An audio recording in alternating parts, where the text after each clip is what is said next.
Allah'ım kimse çıkmadan kaçak burada. Tez ol kaç. Kaç Johnny kaç. Sefe eve girmişim. Kapılar da açık koydu. Kapı var ki. Çok qəşəng değil bura. İlk dəfə Amerikada diş həkimi ilə bağlı bir təcrübə yaşadıq və dedim sizinlə də paylaşım. Burada biz diş həkiminə gedirik və orada olanları, diş həkiminə bağlı təcrübələrimi paylaşmaq istəyirəm. Biz Amerikaya gəlməmişdən əvvəl bizə tapşırmışlar ki, mütləq gəlməzdən qabaq dişlərinizi yoxlatdırın, lazım olanları düzəltdirin. Biz də elə etdik, dişlərimizi yoxlatdırdıq, düzəltdirdik və elə gəldik. Çox şükür təxminən 3 il bizi idarə elədi. İndi 3 ilimiz avqustda tamam olacaq və bu yaxınlarda mənim dişlərim ağrımağa başladı. Bir gün də özüm, 2 gün də özüm dedim yəqin öz-özünə keçər. Çünki burada diş həkiminin qiymətlərinin çox yüksək olduğunu bilirəm. Üstəlik bizim diş sığortamız da yoxdur. Dişlər də kənardan tam sağlam görünür. Elə bilirdim ki, damağım ağrır. Dedim yəqin keçər. Biraz gözlədim amma gördüm yox, getmək lazımdır. Yəni getdik, qeydiyyatdan keçdik, fikirləşdik çox baha olar. Amma yəni getdiyimiz gün çox yüksək qiymət çıxmadı. Bir lokal rentgen çəkdilər, bir də ümumi çənə rentgeni. Həkim də baxdı, müayinə elədi. Hamısı birlikdə, səhv etməmsə 180-200 dollar arası civarı idi. 180 dollar civarı idi. 280 civarı eləmişdi, amma sağ olsun orada qeydiyyatda oturan xanım bizə kömək elədi. Sığortamız da olmadan, yəni 180 dollar məncə yaxşı puldur.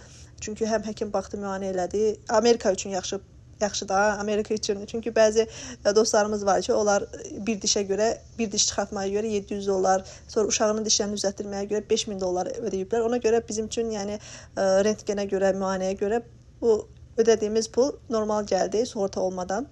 Nəysə, stomatoloq rentgenə baxdı və baxandan sonra dedi ki, bu dişlər çıxarılmalıdır. Mən də buna biraz təəccübləndim, çünki dişlər kənardan həqiqətən sağlam görsənir. Əvvəldən plom olmuş, üzərində işlənmiş dişlərdir.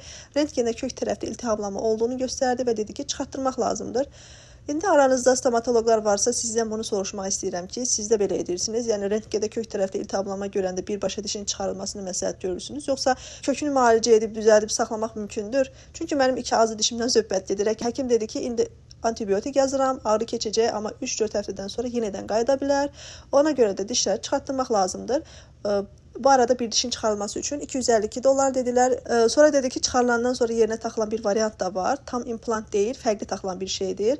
Onun da qiyməti səhv etmirəmsə 1000-2000 dollar civarındaydı, arasındaydı. Biz də fikirləşdik ki, yəqin ki, diş öz-özünə sağalar, həm dişlərimizi çıxartdırmaq istəmədik. Oradan çıxdıq, fikirləşdik ki, hələlik gözləyək, ya burada diş sığortası alarıq, sığorta ilə düzəltdirərik, ya da inşallah ki, green card məsələmiz həll olunar. Azərbaycana gedəndə orada düzəltdirərəm. Yəni təbii ki, dişdə problem olsa biz getməliyik. Yəni öz sağlamlığımız daha qiymətlidir. Yəni baha olsa da, ucuz olsa da getməliyik, bunu bilirik. Amma hələ ki indi belə antibiotikdən sonra sağalıb deyə, o ağrılar keçib deyə deyirəm ki, biraz gözləyə bilərik. Ona görə də hələ ki gözləyirəm. Mənə elə gəlir ki, Azərbaycanda bir dişdə problem olanda dərhal çıxaraq demirlər. Çalışırlar biraz dərinə getsinlər, müalicə eləsinlər, mümkün qədər dişi saxlasınlar. Bəlkə mən səhv düşünürəm. Ona görə də aranızda stomatoloq varsa mütləq yazın. Əvvəllər üzərində iş görülmüş, plom olunmuş, kök müalicəsi edilmiş diş ikinci dəfə müalicə oluna bilərmi? Yoxsa rentgenda kök tərəfdə iltihablanma varsa həqiqətən çıxarılması daha düzgündür? Bunu bilmək istəyərdim. Bir də burada maraqlı olan məsələlərdən biri dostlar, dərman sistemidir. Məsələn, həkim mənə antibiotik yazdı. Həkim soruşur ki, hansı apteka göndərək? Biz də Walmart dedik. Çünki Walmartda fərqli yerlərdə apteklər olur, təyin olunan apteklər olur. Sən hansını seçirsənsə, həkim öncədən xəbər verir, adımızı, soyadımızı verir. Deyirlər ki, məsələn, filan kəs gələcək, dərmanı götürəcək və biz də Walmart-ı seçdik. Çünki həmişə alış-veriş elədiyimiz yeri seçmək istədik. Oradan getdik və öz dərmanımızı götürdük.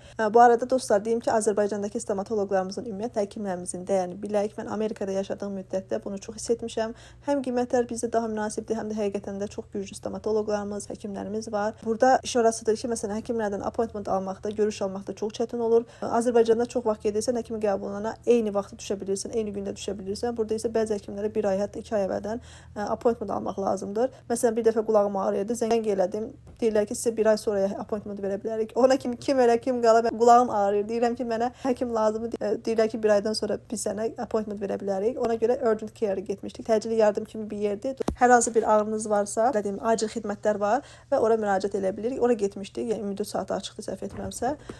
Oraya getmişdik. Onlar da baxmışlar, bir müalicə yazmışlar, sağ olsun. Yəni düzəlmişdi onlar. Amerikada yaşadıkça ümumiyyətlə Azərbaycandakı həkimlərin, xüsusilə stomatoloqların dəyərini daha çox hiss edirəm. Onlara bir daha təşəkkür etmək istəyirəm. Birdən yanlış çıxar, yəni yanlış anlamayın. Buradakı həkimlər də yaxşıdır.